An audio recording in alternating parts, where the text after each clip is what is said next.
Tandis que Warner nous abreuve de bandes-annonces avec la DC Fandom, aujourd'hui on va parler de super-héros un petit peu plus trash. Oui, j'avais pas d'idée pour une intro à rallonge. C'est parti pour Flash Forward.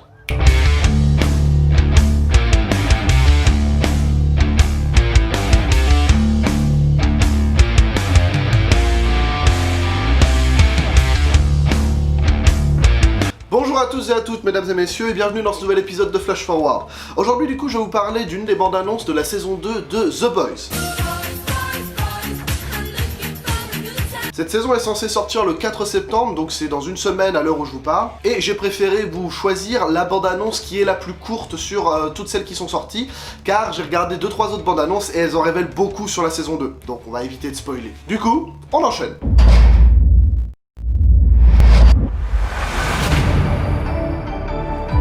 Le monde aura toujours besoin de super-héros. Alors allons-y. Allons annihiler ce cafard. On est des célébrités! Mais vous inquiétez pas. Papa est rentré. Ça n'a pas toujours été simple entre nous.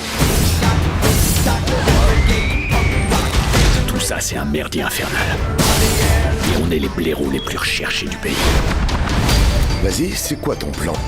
Tu vas adorer. Je vais pas adorer, j'ai jamais adoré. J'ai jamais adoré ce bordel. Notez.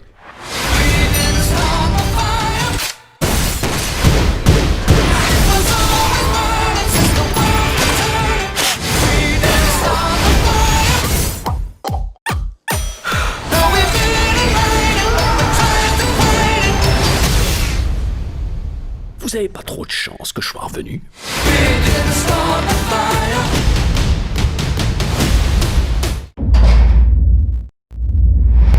Bon, c'est quand même bien dégueu. La chanson qu'il y a tout le long de la bande-annonce me fait extrêmement penser à un épisode du Joueur du Grenier. Et il en reste plein d'autres, des jeux japonais, vous n'avez pas idée. Bon, ça a l'air d'envoyer du pâté, encore une fois, j'en attendais pas mieux d'Amazon Prime. La saison 1 envoyait déjà pas mal de gore à l'écran, et là j'imagine qu'ils sont restés dans le même objectif, donc ça choque. Mais bon, au bout d'un moment, à force de regarder des séries, que ce soit comme Game of Thrones ou même La Casa des Papel, il y a certains trucs, au bout d'un moment, la violence s'est banalisée, donc on s'en bat un peu les reins. La série est adaptée du comics créé par Darick Robertson et Garth Ennis, qui était déjà un bon gros coup de pied dans la fourmilière de ce que pouvaient être les comics mainstream, comme pouvaient être les créations de chez Marvel ou DC Comics. Donc la série a l'air d'avoir gardé ce ton irrévérencieux qui faisait le charme des comics. Du coup, c'est parti pour le débrief. Donc sur cette image, on voit Homelander, qui est un peu un ersatz de Superman méchant, comme ce qu'avait voulu faire James Gunn avec le feat Brightburn. Apparemment, il a l'air de regarder ce qui peut être un écran de télé, et la nouvelle qu'il y voit le rend pas forcément joasse. De ce que j'ai vu dans certaines vidéos promo et même quelques stories Instagram sur le compte de la série, on voit une nouvelle super-héroïne qui s'appelle Stormfront, il me semble, qui a l'air pareil de pas être très pote avec lui, on sait pas trop ce qu'elle veut pour l'instant. Elle a l'air de vouloir combattre des terroristes et en même temps de vouloir promouvoir la violence contre les méchants. C'est spécial. Et donc là on le voit en compagnie de Starlight, qui était un petit peu la nouvelle super-héroïne qui allait rejoindre le groupe des 7, qui est les 7 super-héros les plus populaires et les plus puissants de l'univers de The Boys. Ce que je trouve très étonnant d'ailleurs, parce que dans la première saison, enfin en tout cas à la fin, elle était plutôt en froid avec le groupe des 7. Et là on la voit quand même participer à des conférences de presse, rester auprès de Homelander, enfin... Il y avait quand même The Deep, qui est un personnage entre guillemets secondaire, qui est quand même assez important dans la saison 1, qui est un ersatz d'Aquaman, qui lui avait presque forcé à faire une fellation. Je me souviens plus si dans la saison 1 elle le fait ou pas justement.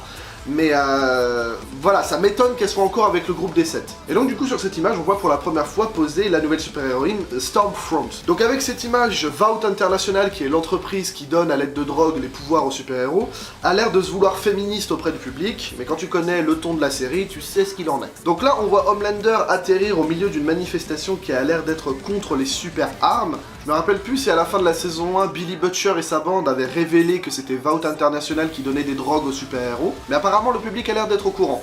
Et vu le caractère d'Homelander, s'il atterrit en plein milieu de la manifestation, je pense que ça va pas bien se passer pour les manifestants. Alors...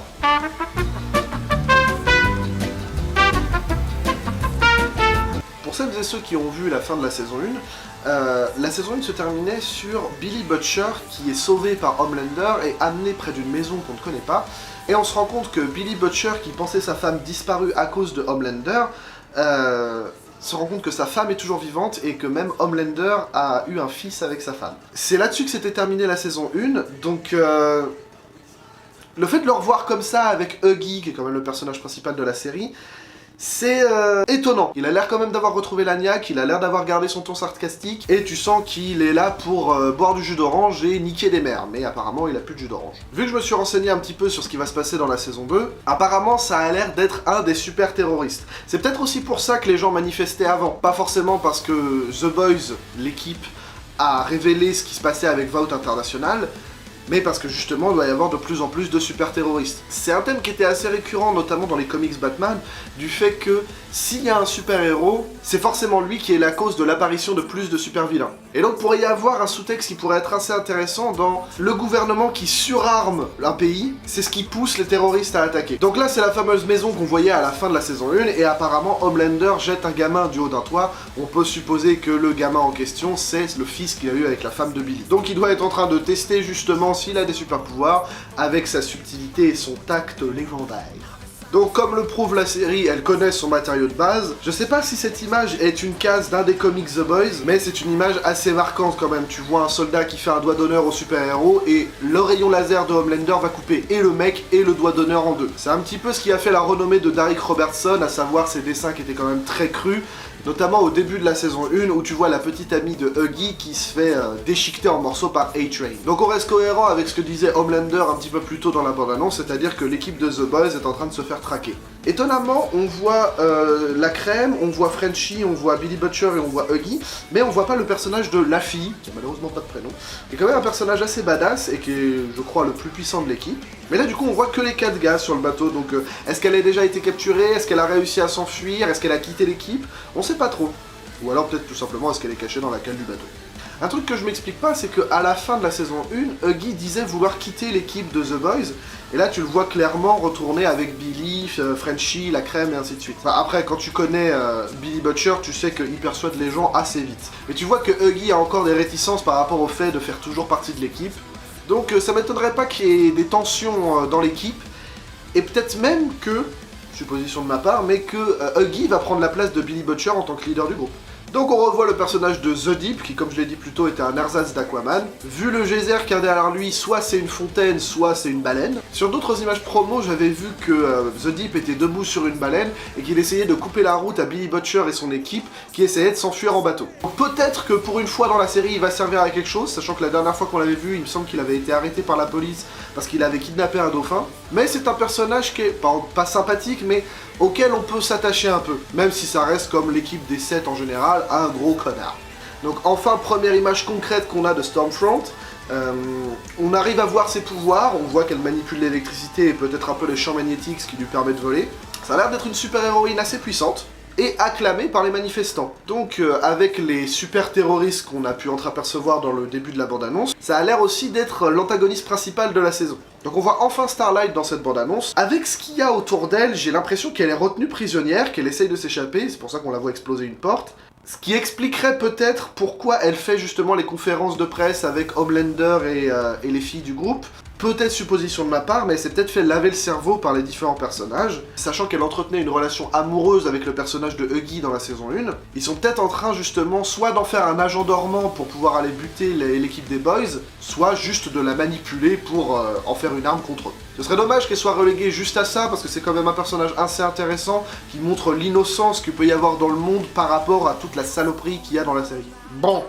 La madame sur l'image, elle a pas l'air très contente. J'arrive pas à discerner contre qui elle se bat, c'est peut-être contre la fille, justement, et tu sens qu'elle prend tarif. Elle a pas l'air d'être là pour rigoler, elle a l'air d'être assez puissante, aussi. Même si, vu sa tronche, étant donné qu'elle est pas très joasse, tu sens que la fille a peut-être dû lui donner du fil à retordre. Et pour finir, on voit donc l'équipe au grand complet, avec encore une fois Huggy qui est recouvert de sang, on se demande encore pourquoi. Le personnage de Huggy, c'est un petit peu notre regard à nous, et tu le vois souvent prendre du sang dans la gueule. Et on le voit encore une fois couvert de sang, ce qui me fait dire que l'acteur a dû prendre pas mal de douches lors du tournage. C'est cool parce que là on voit l'équipe pratiquement au complet, ils sont sûrement en train de saluer Billy Butcher. Ça permet de développer un petit peu les personnages. Huggy, comme je le disais, c'est le nouveau, un petit peu comme Starlight dans l'équipe des 7, c'est le nouveau qui vient d'arriver dans l'équipe, donc il est un peu paumé. Frenchie qu'on a au milieu qui fait le salut de la main, c'est un petit peu l'équivalent de Chacal chez Overwatch. C'est un mec qui fait tout péter, il en a rien à faire de la violence, et c'est un petit peu une pile électrique, qui a quand même une relation spéciale avec le personnage de Laffy, qu'on voit juste derrière lui,